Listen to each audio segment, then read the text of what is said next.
કલ્પના કરો કે તમે એક એવા ચર્ચના દરવાજે ઊભા છો જ્યાં પથ્થરોની નહીં પણ માનવ હાડકાની દિવાલો તમારું સ્વાગત કરે છે. ચેક રિપબ્લિકના કુટના હોરામાં આવેલું સેડ લેક ઓસ્યુરી કોઈ હોરર ફિલ્મનો સેટ નથી, પણ એક કડવું અને કલાત્મક સત્ય છે. જે ક્ષણે તમે આ ચર્ચની અંદર પગ મૂકશો, તમારી નજર સામે 40,000 આત્માઓનો ઇતિહાસ જીવંત થઈ જશે.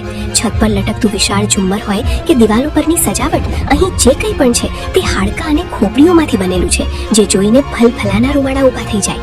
આ માત્ર એક ઇમારત નથી, પણ જિંદગી અને મોત વચ્ચેનો એવો પુલ છે જ્યાં પહોંચ્યા પછી ડર પણ શાંતિમાં ફેરવાઈ જાય છે.